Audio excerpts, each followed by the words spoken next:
어느새 이 수요 말씀 특강 마지막 시간이 되었는데요. 오늘은 이 복음과 또 시편과 지혜서에 대해서 한번 다뤄보도록 하겠습니다. 주전 587년 이 바벨론의 느부갓네살 왕에 의해서 이 남유다가 멸망을 당하고 이 예루살렘 성까지 다 불타게 되었습니다. 그리고 어느새 그런 끔찍한 일이 있은 후로 이 두 세대가 지나가게 되었다고 하는 것입니다.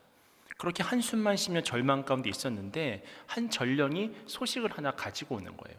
그 소식이 무엇이냐면 이사야서 52장 7절 말씀인데 제가 강의 안에도 넣어드렸습니다. 우리 함께 52장 7절 말씀 함께 읽겠습니다. 시작. 좋은 소식을 전하며 평화를 공표하며 복된 좋은 소식을 가져오며 구원을 공포하며 시온을 향하여 이르기를 내 하나님이 통치하신다 하는 자의 산을 넘는 발이 어찌 그리 아름다운가. 아멘. 여기서 중요한 점은 무엇이냐면 이 복음이라고 하는 것이 이스라엘이 가장 절망적인 상황에 있었던 바벨론 포로 생활 중에 주어졌다고 하는 사실입니다. 사실 우리도 일제 36년의 그 식민지 생활을 경험을 해보았잖아요. 마찬가지로 18개월 동안 포위당해서 굶주림과 또 질병에 시달리고 또 끝내 멸망해서 약탈과 살육을 당한 그 예루살렘 주민들의 고통, 또 그것을 생각할 때 얼마나 안타까운 마음이 듭니까? 그뿐만이 아니라 이방 땅에 절망한 채 포로가 되어 앉아있는 그들을 생각할 때 너무나 안타까운 상황이라고 하는 것입니다.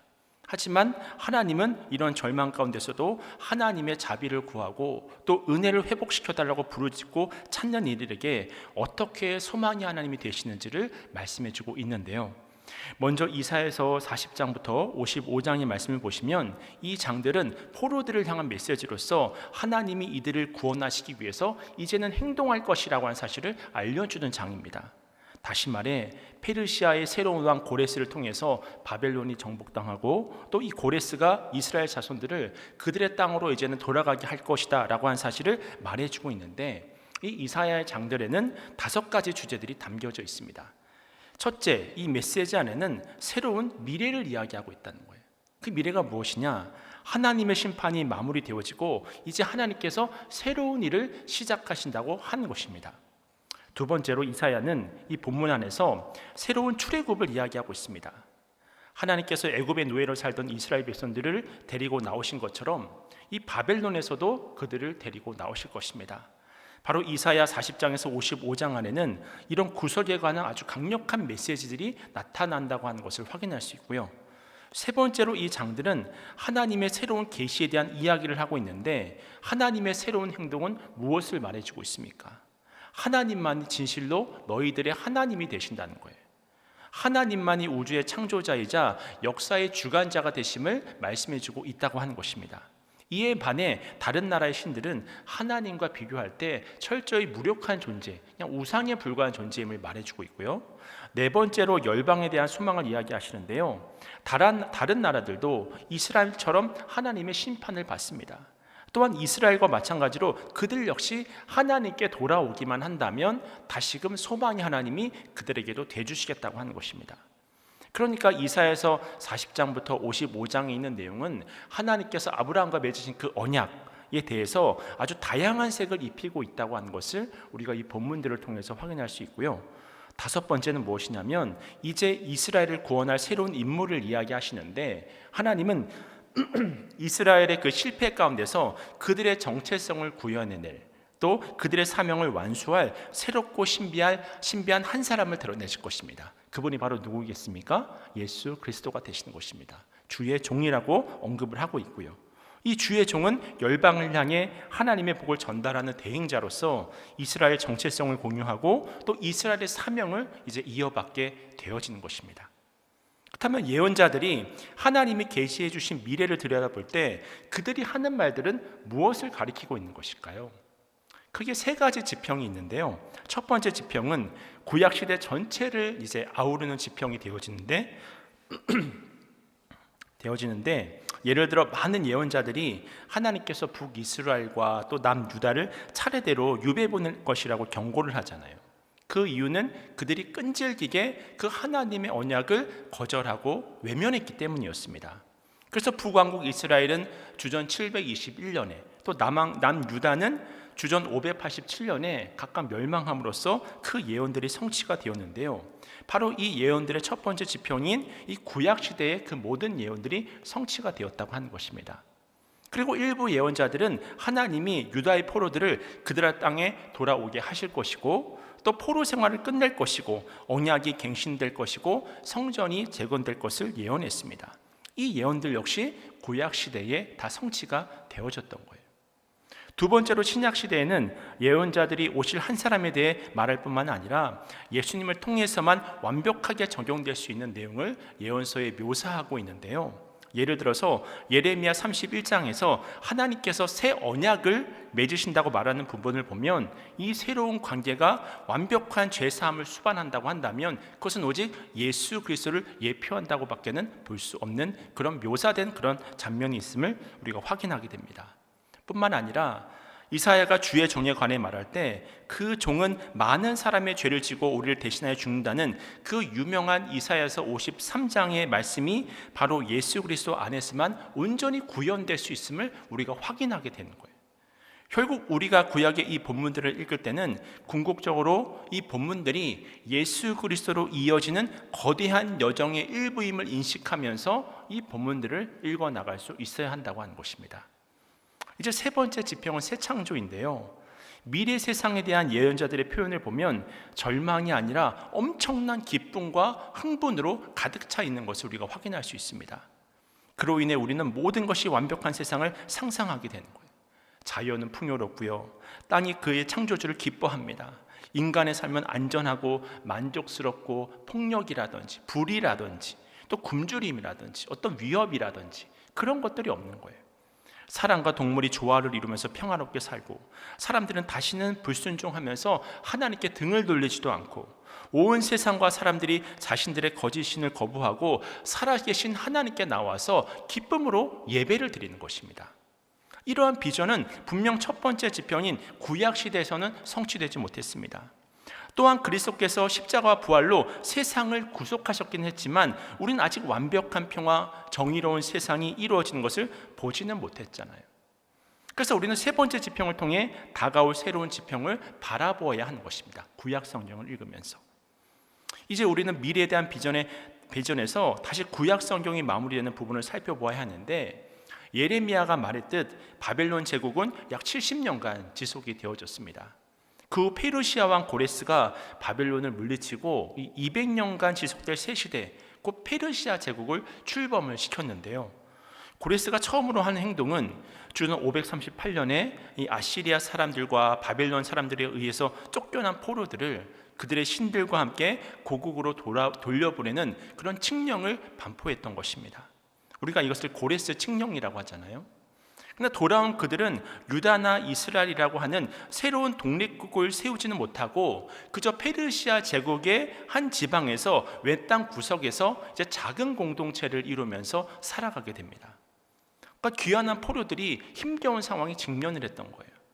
땅 거의 두세 대 동안 방치되어 있었고, 예루살렘 성벽이라고 하는 것은 여전히 다 타버려서 골절만 남게 되었고, 성전은 사라져버리고, 흉장에다가 또 빚과 세금이라는 새로운 문제들도 그들을 덮쳐왔습니다.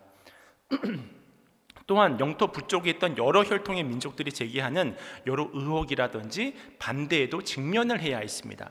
간단히 말해 이들의 상황은 우리가 앞서 살펴보았던 이사야서 40장부터 55장의 그 아름다운 모습과는 현실은 너무나도 거리가 먼 상황이었다고 하는 거예요. 이제 주전 5세기 중반에 이 두 사람이 자기 세대가 맞닥뜨린 이 도전 앞에 일어서게 되어지는데요. 그 사람들이 바로 누구겠습니까? 느헤미야와 에스라라고 한 것입니다. 이 두 사람은 모두 메소포타미아에 거주하는 유대인들 가운데 살면서 페르시아 행정부 내에서 높은 직책을 가지고 있었던 사람이었습니다. 하지만 서로 다른 시기에 이 두 사람은 왕으로부터 위임을 받아서 사회적, 종교적인 문제들을 정리하도록 예루살렘으로 돌아가라고 하는 공식적인 허가를 이제 받게 되는데요. 느헤미야는 그렇게 이웃에 있는 민족들의 끈질길 방해를 받으면서도 단기간에 예루살렘 성벽을 52일 만에 재건을 하게 됩니다. 그뿐만 아니라 하나님과의 언약을 갱신하기 위해서 다시금 백성들을 불러 모으거든요. 그러한 일들을 통해서 비록 이들은 아주 작은 공동체를 이루고 있었지만 정체성을 형성하게 되고 또 예배 공동체로서 하나님이 보호하시는 공동체로서의 일체감을 부여받게 되었다고 하는 것입니다.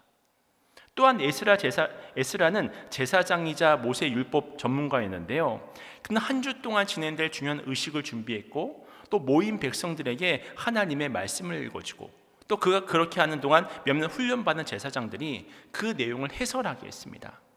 또한 이방 아내들을 맞이한 이스라엘 남자들에게 특별한 관심을 가지고 있었는데 그 이유는 그 남자들이 그 이방 아내들을 통해서 이 우상 숭배의 관행이 이제 이스라엘의 그 가정 안으로 들어오는 것에 대해서 경계를 했었기 때문입니다.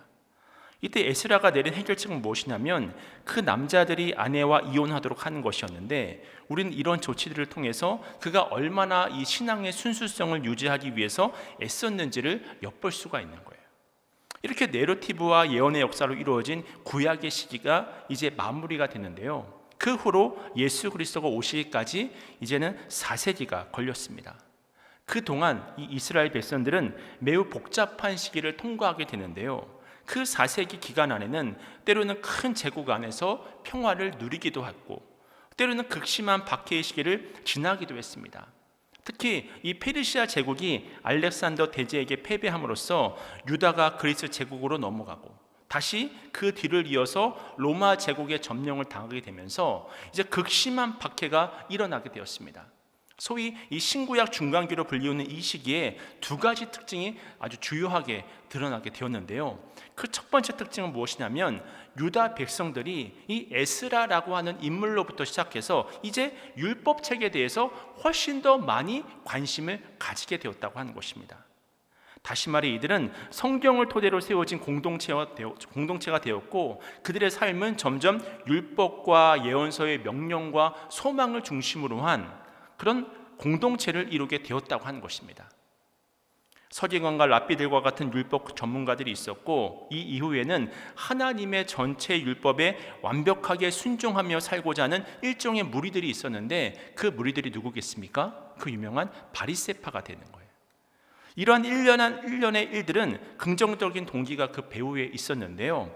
하나님께서 율법에 대해 불순종으로 이스라엘을 벌하셨다고 한다면 이제 이스라엘이 다시 하나님의 총애를 받고자 하면 어떻게 해야 되겠습니까? 하나님의 말씀인 이 율법을 따라 살도록 노력해야 한다는 긍정적인 동기가 있었다고 하는 거예요.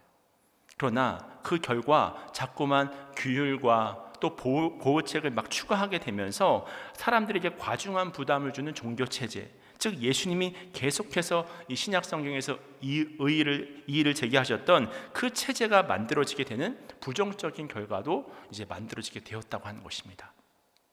이 시기의 또 하나의 특징은 하나님이 개입해 주시기를 바라는 열망이 점점 강화되었다고 하는 거예요.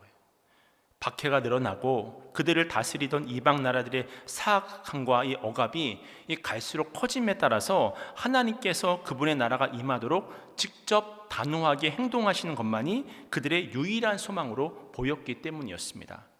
그리고 백성들이 이러한 갈망을 품고 있을 때 어느새 하나님의 때가 차서 나사렛 출신 목수의 아들이 이제는 이렇게 선포하기 시작합니다. 마가복음 1장 15절 말씀인데요. 제가 봉독합니다. 이르시되 때가 찼고 하나님의 나라가 가까이 왔으니 회개하고 복음을 믿으라 하시더라. 아멘. 이 구절을 보면서 어떤 것을 확인하게 되셨나요? 바로 하나님께서 아브라함에게 약속하셨던 그 복이 이제는 예수 그리스도를 통해서 성취되게 되는 것을 우리가 확인하게 되는 것입니다.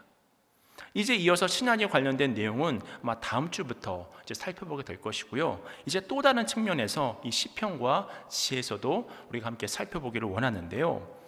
우선 시편의 특징들을 살펴보면 시편의 기자들은 예언자들과 마찬가지로 은유를 즐겼습니다.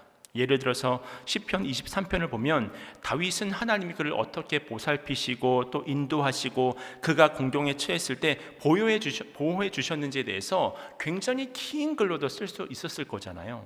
근데 그는 지키고 있는 양들을 보면서 여호와는 나의 목자시니 라고 말을 했던 거예요. 이것을 보면 다윗은 그런 단순한 이미지를 통해서 우리의 상상 속에 새로운 세상을 창조합니다. 시편을 보시면 이런 은유들이 차고 넘친다고 하는 거예요. 하나님은 반석이십니다. 요새가 되시고 또 피난처가 되시고 강한 산성이 되십니다. 이런 이미지들은 하나님이 어떤 분이신지를 아주 강력하고 창의적으로 표현하는 은유라고 할 수 있습니다. 이제 시편에 담겨있는 감정을 살펴볼 텐데, 이 시편에 담겨있는 감정과 경험의 범위는 그야말로 방대합니다. 모든 감정들을 다 다루고 있다고 봐도 무방합니다. 기쁨과 행복, 경의와 경탄, 또 아픔과 상처, 또 분노와 쓰라림, 후회와 슬픔, 당혹스러운 질문, 갈망, 고뇌, 감사, 소망, 신뢰, 안도와 같은 모든 감정을 우린 시편에서 쉽게 대면할 수 있다고 하는 거예요. 이것이 바로 시편의 두 번째 특징이고요. 또한 시편은 다양한 상황에 적합한 다양한 종류의 시편들이 있습니다. 시편의 몇 가지 범주들을 살펴보면 먼저 찬양의 노래가 있고 또 감사의 시편도 있고 또 항의의 시편도 있습니다. 특별히 시편에 포함된 노래들의 3분의 2 정도는 이러한 애통의 마음을 부분적으로는 다 담고 있다고 하는 거예요. 그 중에 몇몇 시편은 전체적으로 애가의 성격을 띠는 노래도 있었습니다.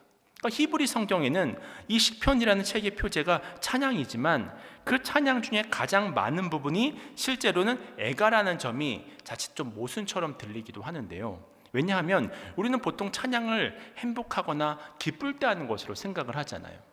그러나 이스라엘 백성들에게 찬양은 그보다 훨씬 더 깊은 의미가 있었다고 하는 것입니다. 찬양은 가장 암울할 때 그 마음속 깊은 곳에서부터 울려 퍼지는 것이기 때문입니다. 왜냐하면 이스라엘 백성들에게서 하나님을 찬양한다고 하는 것은 하나님의 실제와 또 하나님의 임재를 인식하는 것을 의미했기 때문입니다. 이처럼 시편의 기자들은 그들 존재 전체를 하나님께로 가져갔습니다.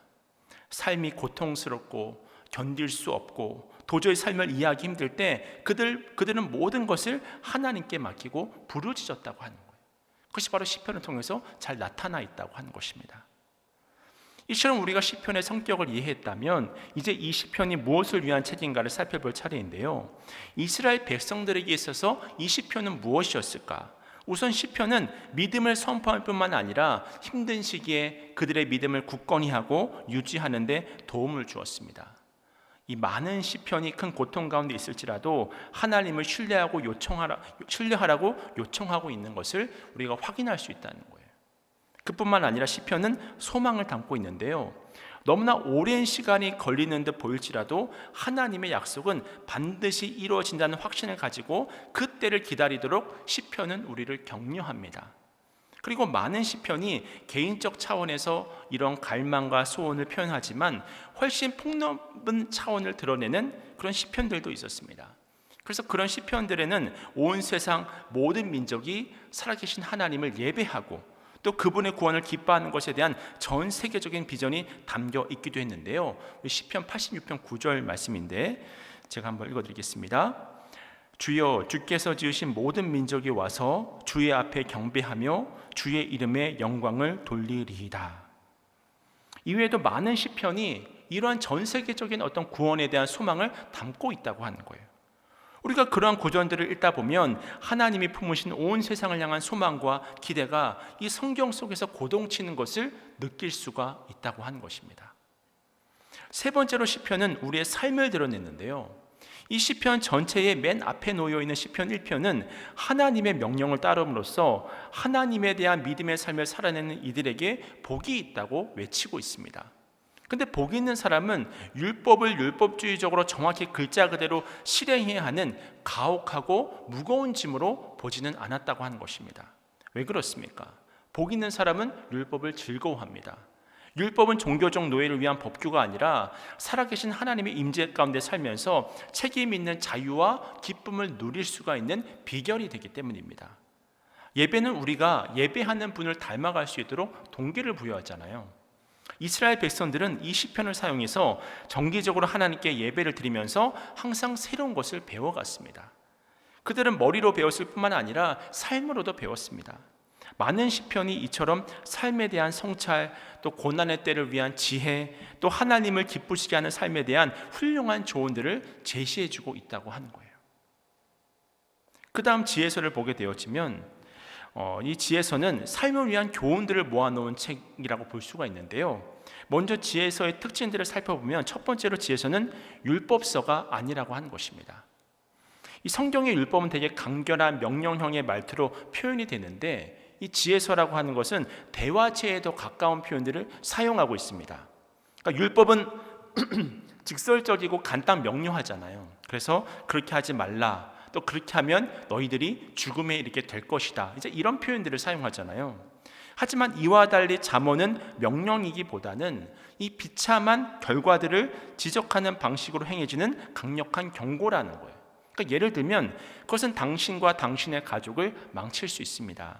당신은 잃을 것이 훨씬 많습니다. 그러니까 다시 한번 생각해 보십시오. 잠언에는 이러한 긴 조언뿐만 아니라 수백 개의 짧은 진술도 포함되어져 있다고 하는 것입니다. 사실 우리가 살아가는 인생이라고 하는 것이 얼마나 복잡합니까? 그 복잡한 상황은 잠언이 말하는 대로 그렇게 단순하게 결과를 도출해 주지 않는 거예요. 그러니까 지혜서의 저자들은 바로 그 점을 잘 알고 있었습니다. 그것이 바로 이 성경의 전도서와 욥기가 포함되어져 있는 이유가 되기도 하는 거예요. 두 번째로 예언자들은 하나님의 율법을 어기는 관행과 사람들에 대해서 구체적으로 비난하는 표현들을 사용했었는데요. 그래서 지혜서는 되어야 하는 모습을 묘사하는 반면에 예언서는 실제로 일어나고 있는 일이라든지 또 현실의 상황을 비판하거나 설명하는 측면이 이제 좀 더 다른 부분들로 우리가 확인할 수 있는 것이고, 세 번째로 지혜서는 역사서가 아닙니다. 율법과 예언서 모두 이스라엘의 역사를 거슬러서 올라가서 우리에게 설명을 해주잖아요. 백성들에게 출애굽을 상기시킵니다. 또 언약을 상기시키기도 합니다. 그리고 그러한 역사를 가지고 있기 때문에 하나님이 그들을 위해 은혜롭게 행하신 일에 걸맞는 삶을 살아야 한다고 말을 하는데요. 반면에 지혜서의 저자들은 이스라엘의 역사를 전혀 언급하지 않습니다. 그들은 우리가 성경의 앞부분을 통해 아주 잘 알고 있는 그 구속의 이야기에 대해서 전혀 언급을 하지 않습니다. 분명 지혜서의 저자들도 이스라엘의 자손들이었고 그들도 분명히 이 위대한 역사적 신앙 정통을 잘 알고 있었을 텐데도 불구하고 이 지혜서의 저자들은 더 멀리 거슬러 올라가서 창조 자체를 말하는 것으로 이 지혜서를 읽는 이들에게 동기를 부여했다고 하는 거예요. 예를 들어서 욥기 31장 13절부터 15절까지의 말씀을 살펴보면 내용은 다음과 같습니다. 만일 남종이나 여종이 나와 더불어 쟁론할 때에 내가 그의 권리를 저버렸다면 하나님이 일어나실 때에 내가 어떻게 하겠느냐? 하나님이 심판하실 때에 내가 무엇이라 대답하겠느냐? 나를 태 속에 만드시니가 그도 만들지 아니하셨느냐? 우리를 뱃속에 지으시니가 한 분이 아니시냐? 그러니까 정말로 놀라운 선언인데요. 왜냐하면 주인과 종이 모두 인간 어머니에게서 태어났고 모두 한 분이신 창조 하나님이 만드시고 빚으신 인간이라고 하는 거예요. 그래서 어느 누구도 함부로 대해서는 안 된다고 하는 내용들이 바로 이 욥기에 나타나 있다고 하는 것입니다. 그러니까 창조된 존재로서 인간의 특성에 대한 이 기록은 당시 이스라엘 주변 민족들의 어떤 노예법이라든지 관습과 비교할 때 아주 유일무이한 그런 이야기였다고도 볼 수 있는 거예요. 이제 우리는 잠언부터 하나씩 살펴볼 텐데요. 잠언은 지혜와 조언을 대체로 이 긍정적이고 낙관적으로 요약해 놓은 책입니다. 잠언은 우리가 종종 구분하는 것들인 삶의 지적, 또 종교적, 윤리적인 영역을 하나로 묶습니다. 그리고 이 세 가지를 연결하는 이 두 개의 등식을 만들게 되어지는데요. 지혜로운, 또 경건한, 의로운을 하나로 이제 묶어지게 되고요. 그 다음 어리석은, 경건하지 않은, 또 악한을 하나로 묶어 놓은 건데요. 잠언에서 지혜로운 것과 어리석은 것은 다 하나님과 관계 맺으며 사는 방식에 달려 있다고 하는 것을 잠언은 증거해 주고 있습니다. 잠언의 주제가 무엇입니까? 여호와를 경외하는 것이 이 지식의 근본이라고 이야기를 하잖아요. 이 말은 우리가 사랑하고 또 예배하고 또 신뢰하고 또 순종하며 살아야 할 대상으로서 하나님을 가장 중요하게 여긴다고 하는 것을 알려주고 있습니다. 이것이 이 땅을 사는 동안 지혜로운 삶의 출발점일 뿐만 아니라 분별 있고 윤리적인 삶의 제일 원리, 우리 삶 전체를 이끌어가는 이 기본 원리이기도 하다고 하는 것입니다. 그러니까 전반적인 메시지는 이것입니다. 하나님을 신뢰하면서 살아가라. 그러면 당신과 당신의 가족이 형통할 것이다. 우리가 이런 조언을 받아들일 때 이 땅을 살아가는 동안 최선의 삶을 살아갈 수 있다고 하는 거예요. 그러나 그것은 대부분의 경우가 그렇다는 것이지 늘 그럴 수는 없잖아요. 우리가 살아가는 인생이라고 하는 것은 단면적이지 않기 때문입니다. 그래서 사실 어떤 사람들에게 있어서는 삶이 이런 관습적인 지혜가 전제하는 바대로 흘러가지가 않는 거예요. 인생이 늘 고난과 고통의 연속인 분들도 있습니다. 그렇기 때문에 우리는 잠언과 대조되어서 이 균형을 맞추어주는 욥기라든지 이 전도서라는 책도 있다고 하는 것을 우리가 기억을 해야 하는데요. 그렇다면 욥기는 무엇입니까? 욥기는 당대 가장 의로운 한 사람이 상상 그 이상의 재난을 당하는 모습을 역설적으로 표현해서 보여주고 있습니다. 그런 상황에서 이 드라마에 등장하는 욥의 친구들을 한번 생각해 보세요. 그들은 하나같이 욥이 당하는 고난에 대해서 여러 가지 이유들을 탐색해서 욥에게 전달을 해줍니다. 특히 욥이 죄를 저질렀기 때문에 그와 같은 고난을 당할 수밖에 없었다는 것을 이제 신학적으로 이유들을 제시하거든요. 그러면서 결국 욥이 죄를 많이 지었기 때문에 너는 고난을 당하는 것이다. 그렇게 결론을 내어버립니다. 그뿐입니까? 하나님께서는 그 고난 가운데 침묵하고 계시다고 하는 거예요. 마침내 하나님이 말씀하시지만 우리 모두의 바람과는 달리 하나님은 그 고난의 문제에 대해서 속 시원하게 이 욥기에서는 대답해 주지 않습니다. 오히려 하나님은 욥과의 관계를 회복시키시고 사실상 욥에게 하나님을 더 신뢰하라고 요구를 하시거든요. 그것이 바로 욥기의 결론과 같은 말씀인데 욥기 42장 5절 말씀인데 우리 함께 강약을 보시고 함께 읽도록 하겠습니다. 시작. 내가 주께 대하여 귀로 듣기만 하였사오나 이제는 눈으로 주를 배웠나이다. 아멘. 이해할 수 없는 인생의 고난을 만나고 또 역경을 통해서 나 자신의 한계를 깨달아서 주님을 바라보는 것이 진정 이 인생을 지혜롭게 살아가는 길이라고 하는 것입니다. 고통을 해석하기보다 고통을 허용하신 하나님을 바라보면서 위로와 힘을 얻으라고 하는 말씀인 것입니다. 또 전도서는 어떻습니까?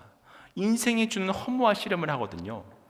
전도서의 기자는 인생이 먹을 것과 또 마실 것과 또 입을 것, 일, 결혼, 좋은 것들로 가득 차 있고 이러한 것을 즐기도록 하나님께서 선물로 주셨다는 것을 말씀하고 있습니다. 하지만 동시에 인생에서 가장 좋은 것들도 결국은 다 파괴되고 소모되어져 버린다고 하는 거예요.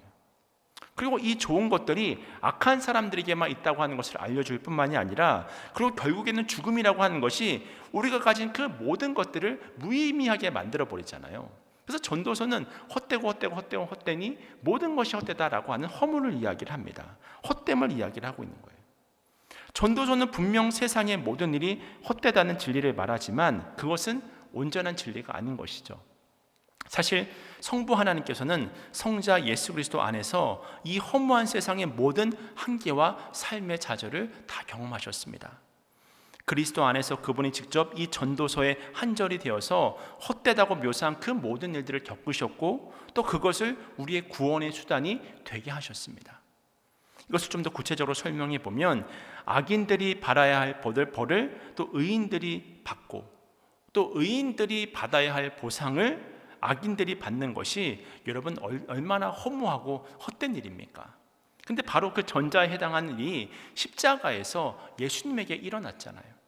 악인들이 받아야 할 벌, 곧 우리가 받아야 할 벌을 의인이신 예수님께서 다 받으셨습니다.